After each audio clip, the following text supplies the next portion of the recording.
धाम, मां बाला सुंदरी, रेणुका मां और परशुराम के धरते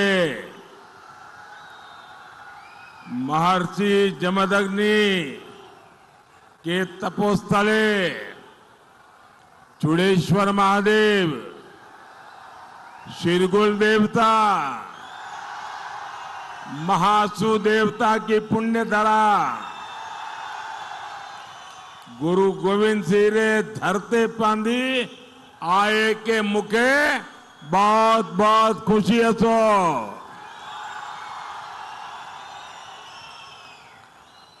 मेरे साथ बोलिए भारत माता की। आप ये तस्वीर नीचे रखिए, पीछे लोग परेशान हो रहे हैं। भारत माता की, भारत माता की। ऐसा लग रहा है कि अपने घर आया हूं।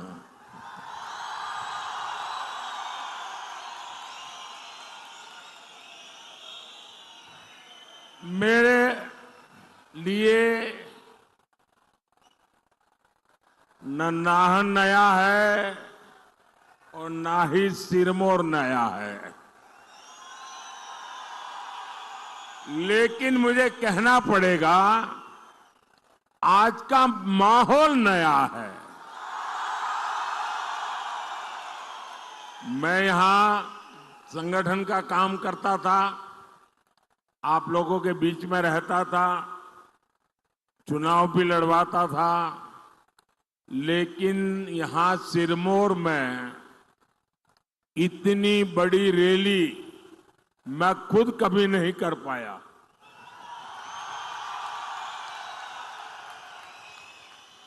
पार्टी की मीटिंगें लेता था, सबको समझाता था।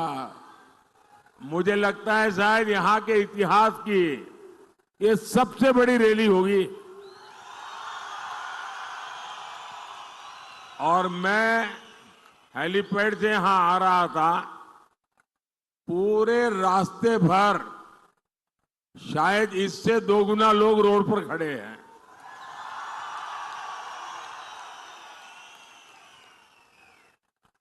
आपका ये प्यार, आपका ये आशीर्वाद मुझे हमेशा हमेशा हिमाचली बना के रखता है।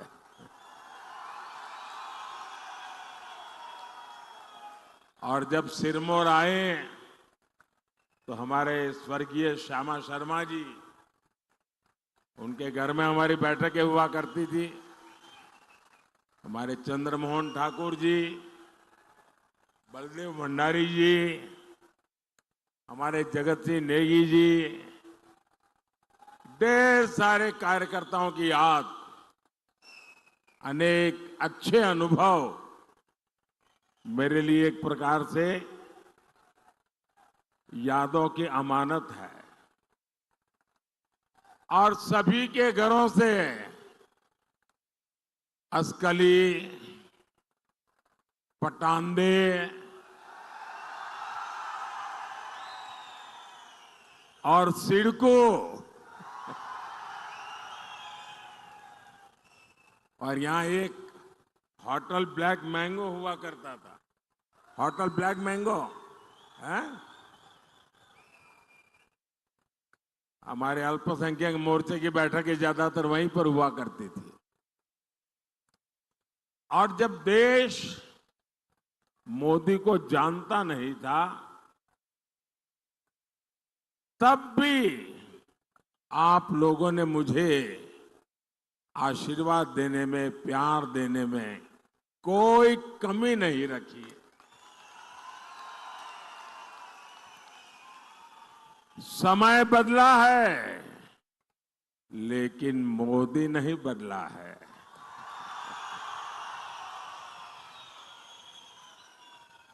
मोदी का हिमाचल से रिश्ता वही पुराना रिश्ता है। और आप लोगों को शायद खुशी होगी, जैसे मैं गर्व के साथ कहता हूं भारत का प्रधानमंत्री होने कि हिमाचल मेरा घर है। वैसे ही शायद आपको पता नहीं होगा, अफगानिस्तान के एक राष्ट्रपति थे श्रीमान करजाई, वो भी कहते थे हिमाचल मेरा घर है, क्योंकि वो शिमला में पढ़े थे।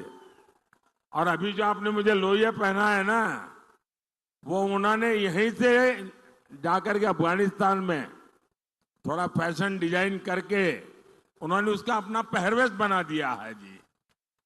यानी यही हिमाचल की ताकत है कि जो इतना लगाव रखती है। साथियों, आज मैं आपसे तीसरी बार भाजपा सरकार के लिए आशीर्वाद मांगने के लिए आया।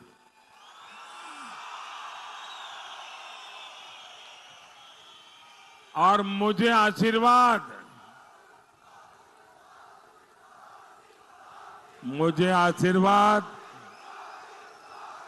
मेरे लिए नहीं चाहिए। मुझे आशीर्वाद मेरे परिवार वालों के लिए नहीं चाहिए। मुझे आशीर्वाद मेरी जात बिरादरी वालों के लिए नहीं चाहिए। मुझे आशीर्वाद चाहिए ताकतवर भारत बनाने के लिए।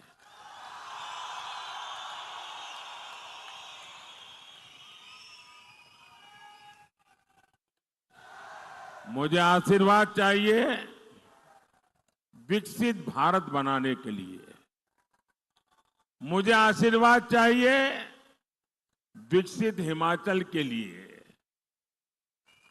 देश में 5 चरणों के चुनाव हो चुके हैं। बीजेपी एनडीए की सरकार बननी पक्की हो चुकी है।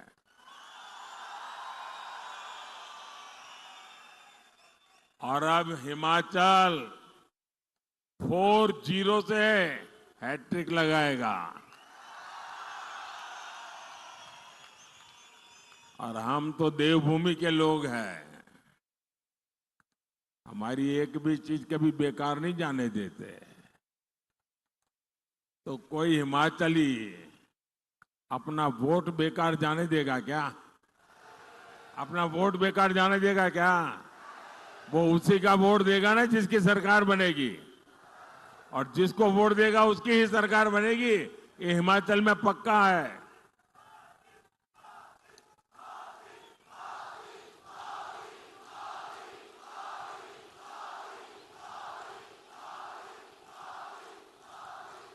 मेरे साथ बोलिए फिर एक बार, फिर एक बार, फिर एक बार। साथियों, हिमाचल प्रदेश सीमा से सटा हुआ राज्य है। हिमाचल के लोग एक मजबूत और ताकतवर सरकार का मतलब जानते हैं। मोदी आपके लिए जान की बाजी लगा देगा, लेकिन आप पर कभी संकट नहीं आने देगा। आपने कांग्रेस का दौर देखा है, जब एक कमजोर सरकार देश में हुआ करती थी, उस समय पाकिस्तान हमारे सिर पर चढ़ करके नाचता था। कांग्रेस की कमजोर सरकार दुनिया में गुहार लगाती फिरती थी। मोदी ने कहा, भारत अब दुनिया के पास भीख नहीं मांगेगा, भारत अपनी लड़ाई खुद लड़ेगा। और फिर भारत ने घर में घुस करके मारा।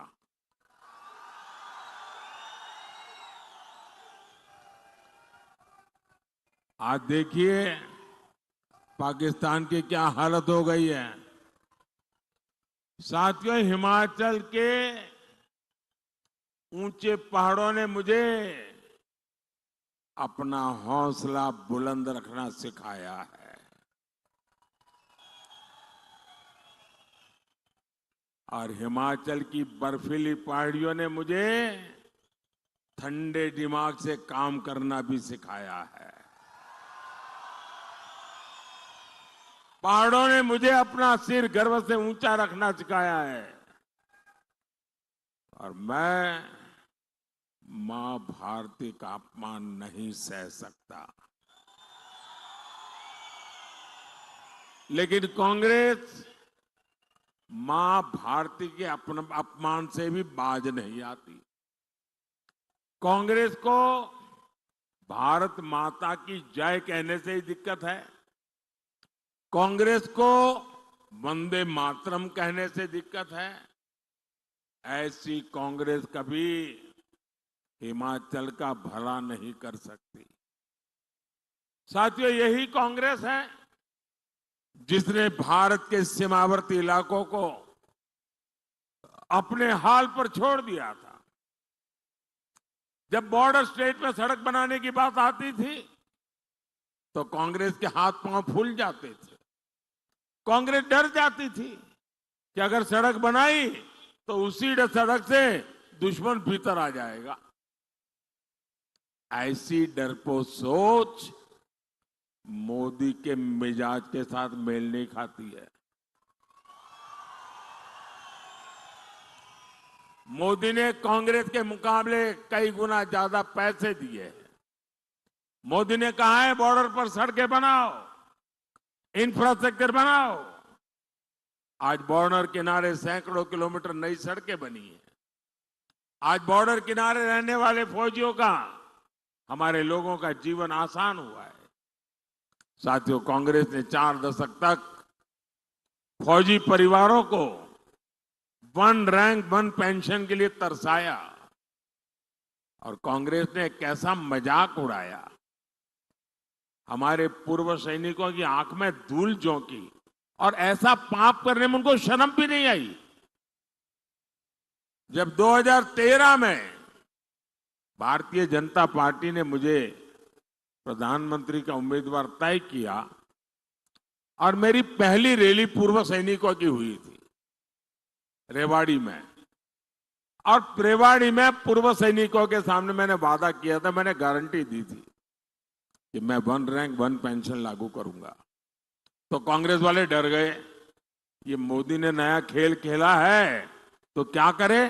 तो उन्होंने रातों रात अफरा तफरी में बजट में कहा कि हम भी 1 रैंक 1 पेंशन लागू करेंगे। लेकिन किया क्या, 500 करोड़ रुपए का टोकन डाल करके कह दिया कि 1 रैंक 1 पेंशन लागू करेंगे। ये हमारी फौज के साथ मजाक था, मजाक।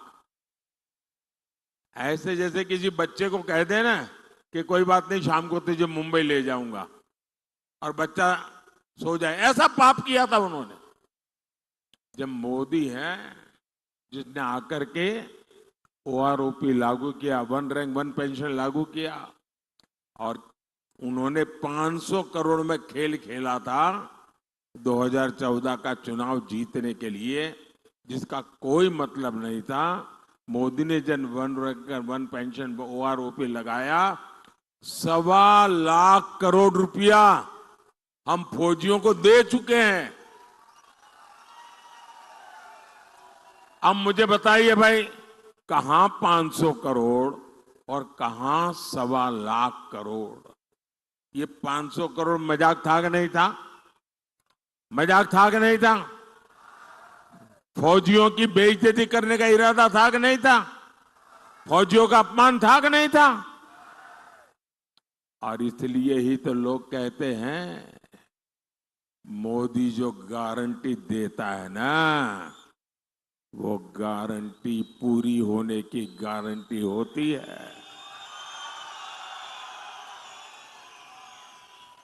भाइयों और बहनों, एक तरफ मोदी की गारंटी है, दूसरी तरफ कांग्रेस का बर्बादी का मॉडल। कांग्रेस सत्ता पाने के लिए कांग्रेस ने हिमाचल के लोगों से खूब झूठ बोला।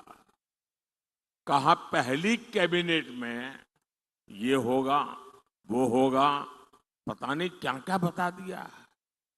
और मेरे हिमाचल के लोग तो बड़े भले, बड़े प्यारे लोग हैं। उनको लगा हो सकता है ये ईमानदारी से बोलते होंगे। पहली कैबिनेट में तो कुछ हुआ नहीं, बल्कि कैबिनेट ही टूट फूट गई।